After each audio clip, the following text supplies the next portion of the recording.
Mga kababayan, mga kapatid sa Panginoon, sa Kingdom Nations, sa buong sanlibutan, at sa lahat ng aking mga kababayan dito sa ating bansang Pilipinas at mga OFWs na sa ibayong dagat, magandang araw po sa inyong lahat. Ako po ay merong mensaheng ipaabot ngayon sa mga nangyayari sa ating bansa at nangyayari po sa akin, sa KOJC, at sa lahat ng mga pangyayaring itong hindi natin inaasahan na ito'y mangyayari ngayon sa ating bansa. Hindi ko po inaasahan na aabot sa ganito ang mga pangyayaring ito, na aabot ako sa ganitong klaseng panahon na ang mismong umuusig sa akin ay ang aking sariling bansang Pilipinas. Mga kaibigan at mga kababayan, ito pong aking kinakaharap ngayon. Paliwanag ko po sa inyo, ako po ay hindi nagtatago sa kasong ito dahil ako po ay may kasalanan. Hindi po. Ako ay umiiwas dahil pinoprotektahan ko po ang aking sarili. Bakit ko pinoprotektahan ang aking sarili? Sapagkat ang lahat po ng nangyayaring ito sa kasong ito, na napakasimple lamang po ng kasong ito. Simple case lang po ito, na 4 ng taon nang nakabinbin dyan sa DOJ. Pagkatapos ngayon ay binuhay na naman nila. Pagkatapos ito ang ginagawa ngayon na sangkalan upang ako ay kanilang habulin.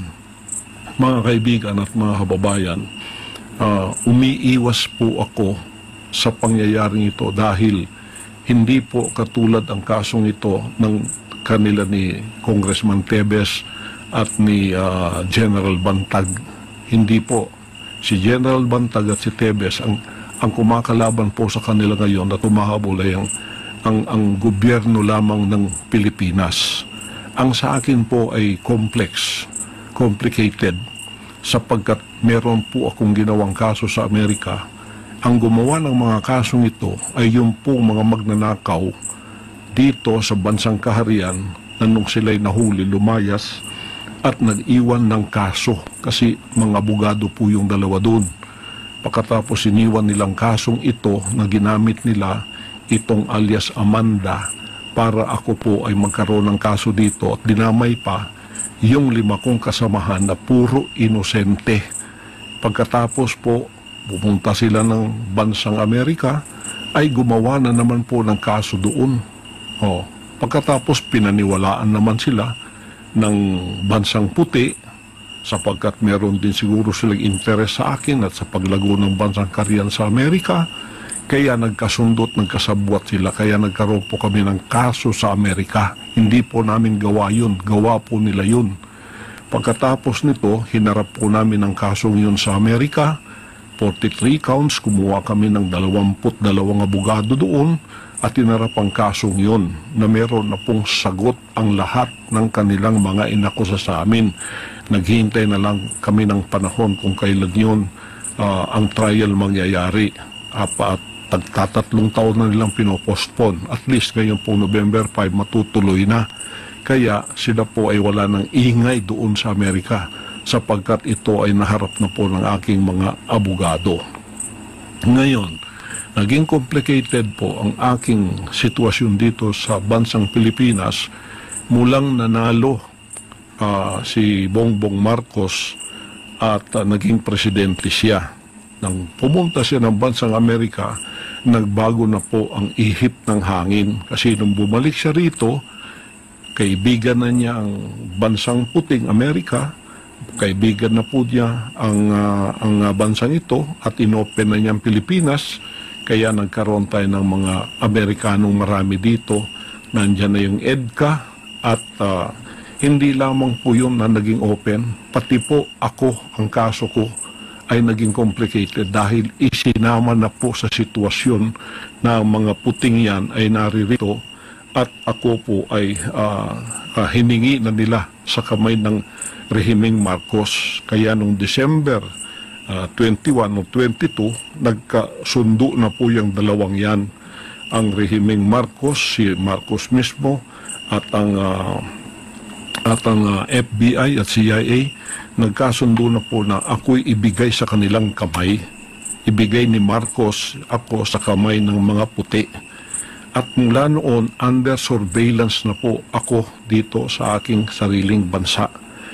Diyan sa aking mga compound, meron ng mga drones, araw at gabi. Gawa po ng mga puti yun. Pagkatapos po, naghanda kami kasi ayaw po nila ang tinatawag na extradition. Kasi may extradition treaty tayo. Yun ang legal na paraan para ako ay humarap sa kaso doon sa Amerika using my constitutional rights. Ayaw nilang dumaan doon sa prosesong yon na legal sapagkat magiging matagal daw. Ngayon, mga kaibigan at mga kababayan, bakit po ako ay under surveillance ng mga puti? Kasi ang gusto po nila ay rendition, yung extraordinary rendition, maaring kidnapping at maari pong assassination. At mayroon pa po akong patong na $2 milyong sa ulo ko. Ibig sabihin, 110 million pesos ang reward o ang award noong pwedeng humuli sa akin o kaya pwedeng gamitin para ako ay mapasakamay nila ng mga puting ito.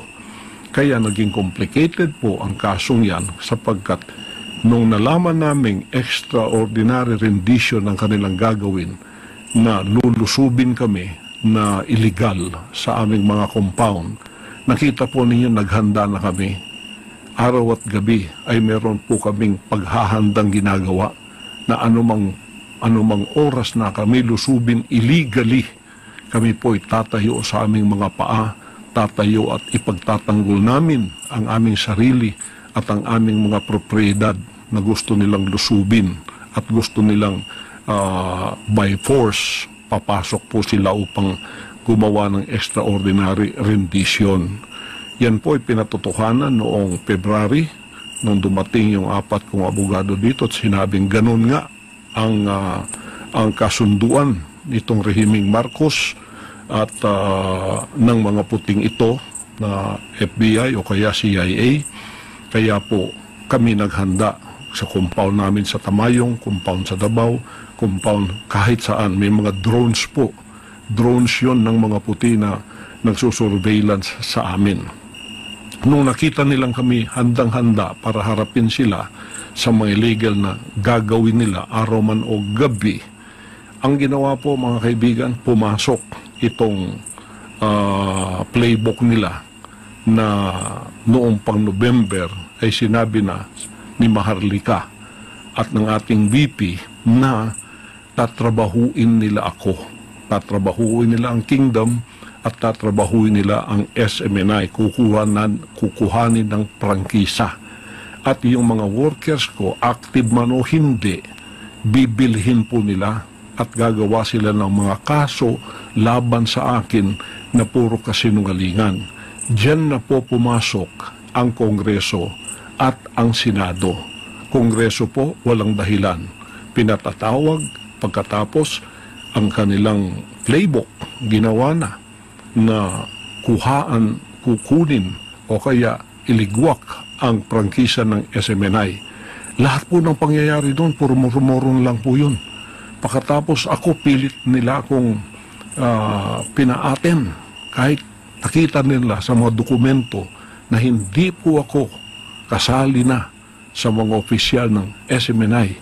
Pero pinipilit pa rin nilang ako ay pumunta doon. Bakit? Yun po ay patibong. Sapagkat pag anytime pumunta ka doon, siguradong ang endgame ay pupunta ka sa kamay ng mga puti. Extraordinary rendition pa rin. Sa sarili ko ang lugar, gusto nila akong pasukin. Lalo na kung pupunta na ako doon. Iko-contem ka, pagkatapos dadalhin ka doon sa kanilang presuhan, pagkatapos naghihintay na roon ng mga puti para ibigay ka sa kanilang kamay. Ganon din po diyan sa Senado. Bakit gumawa ng senaryo yan si Risa Hontiveros? Nagbayad sila ng mga bayarang mga former worker ng mga sinungaling na mga witnesses. Nakita na po yan at nadamay sa kasinungalingan si BP Sara at ang ating Pangulong Duterte. na puro kasinungalingan ang pinagsasabi nila. At pinipilit ako ni Risa Contiveros na umaten sa moro-moro at bogus na mga hearing na yon. O, bakit po? Isa ring patibong yon, mga kaibigan at mga kababayan. Pagka ako'y umatin doon, siguradong ang endgame po ay babagsak ako sa kamay ng mga puti. Extraordinary rendition pa rin. Nung hindi po nila magawa yun, kahit may mga warrant of arrest na sila, sapagkat hindi ako ma-attend sa kanilang mga hearing, kasi pinoprotektahan ko yung sarili ko, kasi alam ko ng lahat ng ito ay patibong lamang upang ang endgame ay magawa nga nila na ako ay ilagay sa kamay ng mga puti, sapagkat ang ating pong gobyerno at ang gobyerno ng mga puting ito ay nagkasabwatan na nga, hawak na nga sa liig ang ating gobyerno rito, kaya itong mga operatibang ito ay ginagamit na lamang, whether they know it or not, kapag ginagamit na nilang batas laban sa akin upang ako ay kanilang mahuli, upang ako ay kanilang madampot at ibigay na sa kamay ng mga puti. Yun po ang endgame dyan. Extraordinary rendition pa rin yan. Yung sinasabi nilang wala akong hold departure order, pagkatapos sasabihin nilang maging madugo kung sila'y papasok dito sa aking compound, yun po yung mga patibong din. Ang ibig lang sabihin, umalis ka dyan kasi magiging madugo. Lalo pa kung hindi aalis, kasi ako'y tatayo sa mga illegal na activities na gagawin nila ng paglusob. Sabi nila, wala na ka namang hold departure order. Ang ibig sabihin, pwede kang lumabas ng bansa. Patibong din po yun. Sapagkat sa immigration pa, doon ka na huhulihin at ilalagay ka sa kamay pa rin ng mga puti. Yan po ang endgame dyan. Endgame dyan. Nangingialam po ang bansang ito. Ang bansang puti ang nangingialam sapagkat naging kasabwat na ng ating pamahalaan ngayon dito sa ating bansa. Kaya ang nasa likod po ng lahat ng ito ay ang mga puti. Ang mga drones na yan, surveillance na yan, CIA po yan. Mga FBI po lahat yan. Ayaw nilang dumaan sa prosesong tama. Gusto nila extraordinary rendition. Bakit po? Sapagkat yan ay maaring kidnapping, maaring assassination, sapagkat pagka ako'y napunta sa kanilang kamay, sabi pa ng isang kaibigan ko sa Amerika dito, huwag mong asahan na ikaw ay babalik pa. Mababalitaan na lang namin na ikaw ay namatay sa pamamagitan ng natural causes na tulad ng heart attack. Ganyan ang mangyayari sa iyo. Playbook po yan. Playbook po yan. Yan po ay playbook ng CIA at ng FBI na nasa likod ng lahat ng ito. Puti po ang nasa likod ng lahat ng itong nangyayari sa akin ngayon. Kaya naging complicated kasi naging kaibigan nila at naging kasabwat ang rehimeng Marcos, ang administrasyong Marcos, at sila mismo, si Marcos mismo, ang pinagkanulo ako at ibinigay sa kamay ng mga puti na gagawin na nilang gusto nilang gawin sa akin sapagkat ayaw nila yung kaso doon sa Amerika na mapapahiya siguro sila. Ganito po ang mga senaryo ngayon na nangyayari ngayon sa ating bansa. Nung hindi po nangyayari ang lahat ng ito, hindi ako kumagat sa kanilang mga patibong. Anong ginawa nila?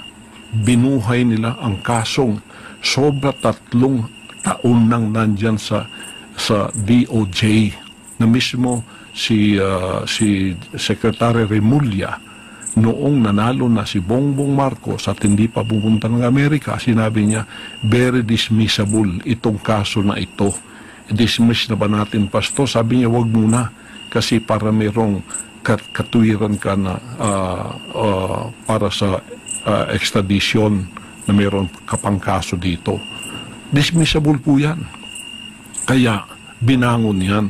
Ngayon, ginawa pang complicated. Hinati po. Isang kaso lang po yan. Hinati. Ang kalahati dito sa Davao, ang kalahati dyan sa Pasig. Ito'y panggigipit at pagpapahirap. Tingnan po ninyo, noong implement nila yung warrant of arrest, dito po, sa kasong itong binuhay nila, dismiss na po yan. Mag-4 na taon nang na-dismiss yan. Dapat nga wala ng prosecution, wala ng kaso yan. Dapat binasura na yan kasi fail to prosecute yan . Failure to prosecute. Kailangan ibasura na yan ayon sa batas. Pero binuhay. Pagkatapos nag-announce na si SOJ Remulla na ito ang mangyayari. So ito dito sa Davao available, ang dito naman sa Pasig, hindi natin alam kung ano, pero merong kalahati ng kasong ito nandyan sa Pasig ngayon. Ngayon, because we are law-abiding, nung lumawas ang warrant of arrest na ito pong 5 kong kasamahan na puro mga inosente, dinamay noong mga dissidents na lumabas dito, yung mga magnanakaw sa kaban ng Bansang Karian, pagkatapos lumayas at pinapaniwala itong mga puting ito na gumawa rin ng kaso sa Amerika, ay ganito po ang nangyari. Kayon, iniwan nila yan dito. Simpleng kaso lang po yan. Napakasimpol. Kung wala po nangingialam ang Bansang Puti, harapin ko po lahat yan. Napakasimple po ng mga kasong yan. Napakasimple po niyan. Kaya lahat na ginagawa nila sa Kongreso, sa Senado, puro po yan patibong. O hindi ko alam kung ang $2 million, which is 110 million pesos, nasa kamay na ng mga atat na ito na maging award nila. Kaya atat silang ako ay kanilang madampot, mahuli. Nakikinig ngayon ng PNP, NBI, CIDG.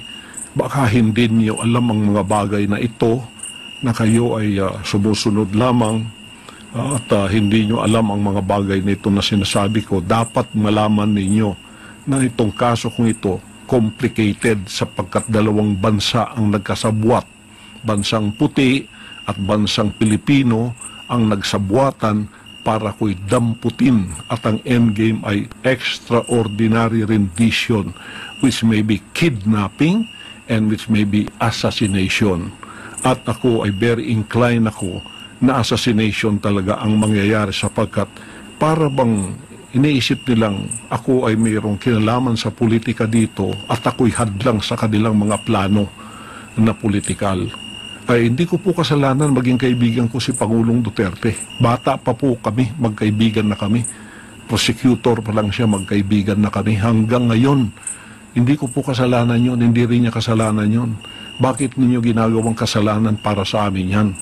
Hindi ko rin kasalanan naging politiko siya, at hindi ko rin kasalanan na ako ay naging isang ministro ng kingdom at lumago sa buong sanlibutan. Hindi ko rin kasalanan yun.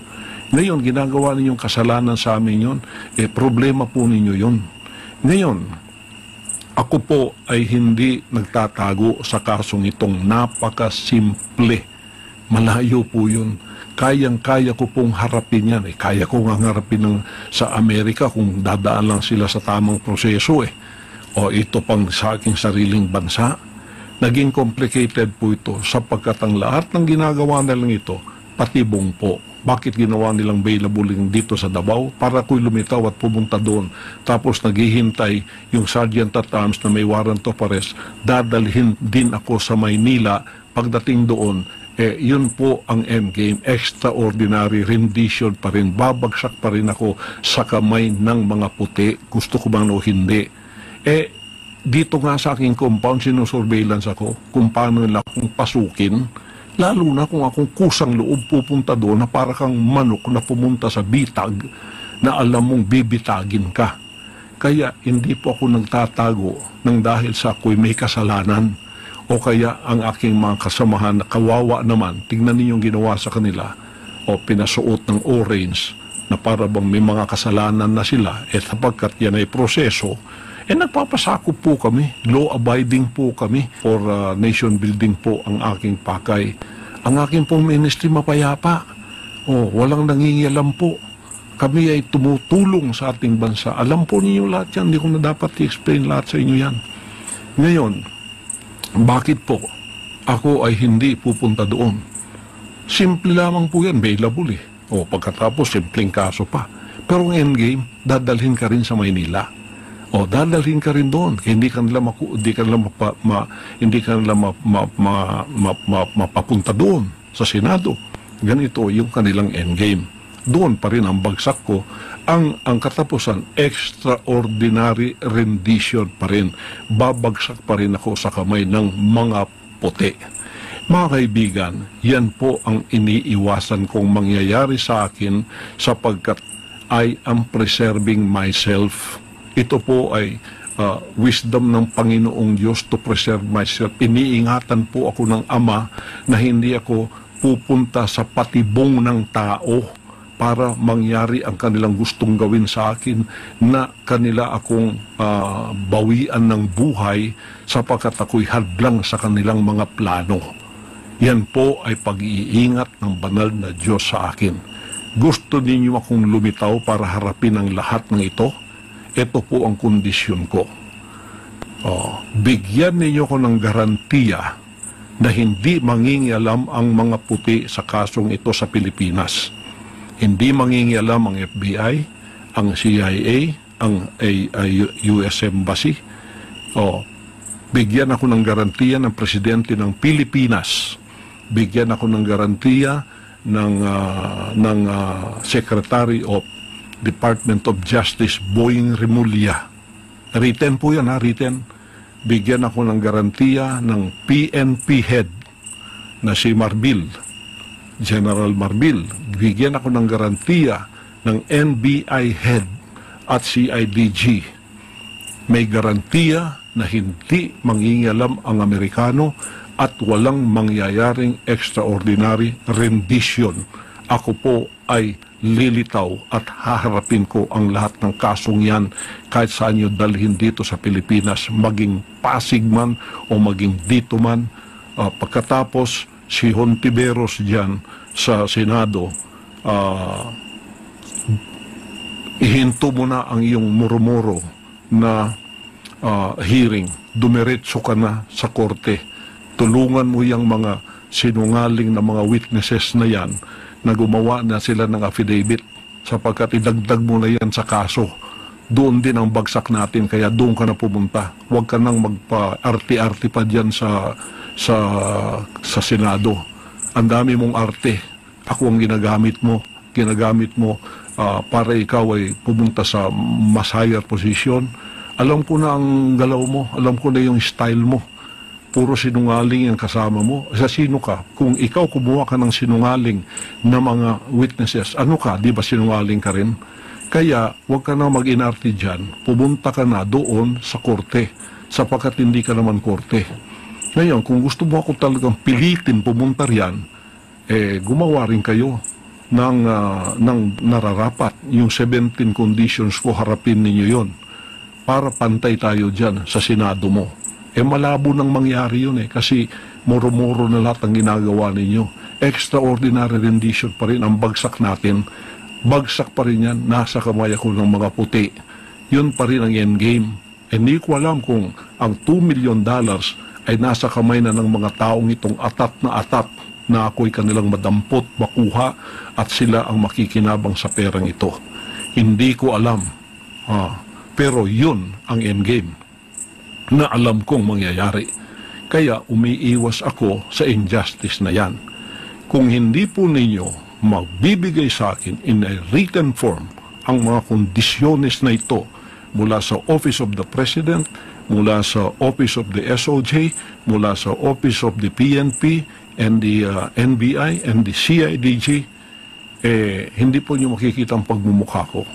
Kung ako imamanhunt ninyo tulad ng sinasabi ninyo na para bang ako'y talagang kriminal. Hindi naman ako drug lord. Hindi ako sumisinghot ng drugs. Hindi ako drug lord. Wala ako dyan. Itong kaso lahat na sinabi sa akin na puro accusation, akusasyon po lahat yan, gawa-gawa lahat yan. Tapos ginawa na ninyong totoo. You tried me by publicity. Trial by publicity ang style niyo kasi wala kayong laban sa korte. Hindi kayo patas makilaban. Ito namang bayarang media, pagkakasinwalingan, pagkakasiraan, nandun kayong lahat. Pero yung rally namin, kahit isa wala kayong kinover.